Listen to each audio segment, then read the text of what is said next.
हमारी संस्कृति, हमारे संस्कार सदा रहें हमारे साथ। सब्सक्राइब करें तिलक। स्वागत है मुनिराज, स्वागत है।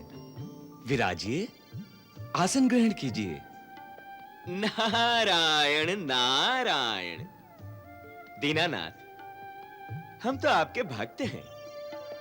आप अपने भक्तों को इतना मान देते हैं, यह आपकी महानता है।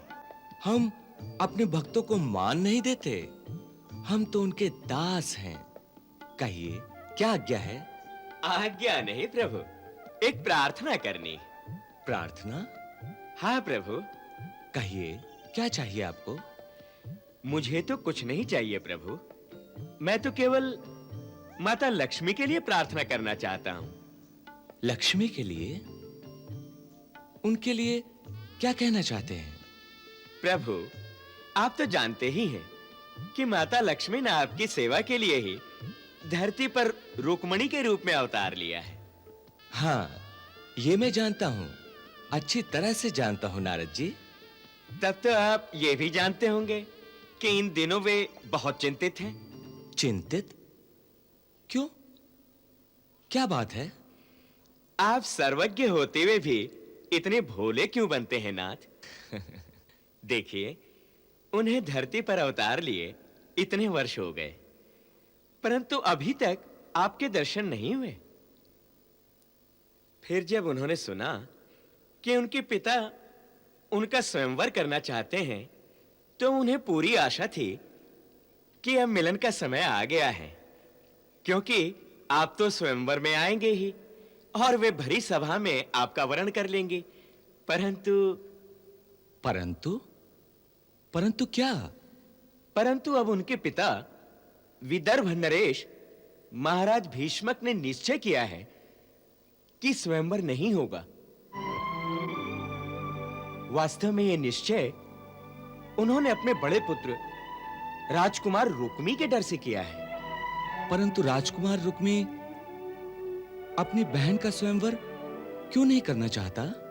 क्योंकि वो उसका विवाह अपने मित्र शिशुपाल से करना चाहता है, और वो जानता है कि यदि स्वयंवर में आप आए तो राजकुमारी आपका ही वरण करेंगी। इस बात का पता उसे कैसे लगा? प्रभु, वहां सब जानते हैं कि रुक्मणी का मन श्री कृष्ण के प्रेम में पागल है। बाकी सारे भाई और माता पिता यही चाहते हैं कि जहां रुक्मणी प्रसन्न हो वहीं उसका विवाह किया जाए, परंतु राजकुमार रुक्मी के आगे कोई बोल नहीं सकता। आप तो जानते ही हैं प्रभु, रुक्मी को परशुराम जी से ब्रह्मास्त्र प्राप्त हुआ था, इसलिए सब उससे डरते हैं। इसीलिए देवी रुक्मणी का मन अत्यंत विह्वल हो गया है। वो सोच रही हैं कि यदि इस समय आपने उनका उद्धार नहीं किया तो वे अपने प्राण त्याग देंगी। भगवान, इसकी आवश्यकता नहीं पड़ेगी, हम समय पर पहुंच जाएंगे नारद जी, उनकी चिंता आप ना करें।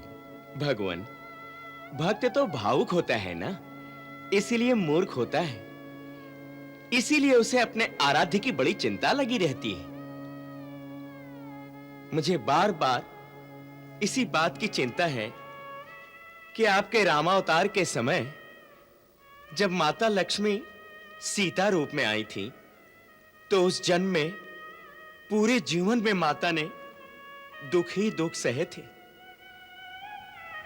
इसलिए प्रार्थना करता हूं कि इस जन्म में उन्हें दुखी मत होने देना। भगवान, दुखी मत होने देना, दुखी मत होने देना।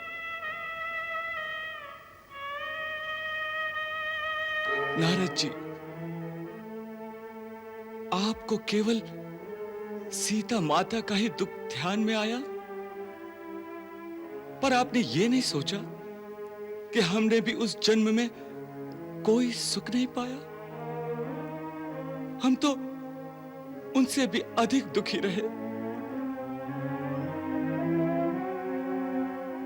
वो जब अयोध्या छोड़कर चली गई, तो हम राजा होते हुए भी उसी हाल में रहे। जिस हाल में वो वन में रहती थी, हमने भी समस्त सुखों का त्याग कर दिया था।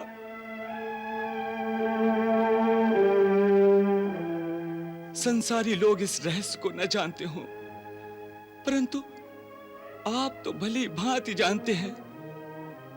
फिर आपने ये उलाहना क्यों दिया? क्षमा करें देव, क्षमा करें, क्षमा कर, क्षमा, क्षमा। इसे अन्यथा न ले, ये कोई उलाहना नहीं है। यह आपकी और माता लक्ष्मी के प्रति मेरी अंतरंग भक्ति का ही परिणाम है।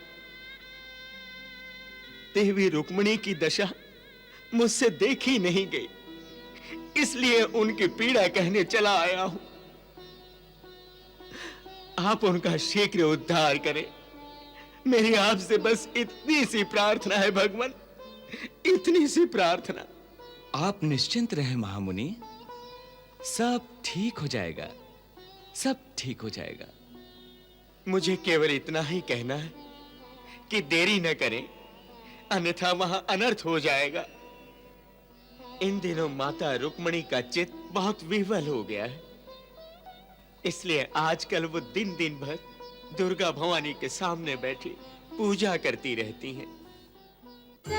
सर्वस्वरूपे सर्वेशे सर्वशक्ति समन्विते भयेभ्यस्त्राहि नो देवी दुर्गे देवी नमोस्तुते।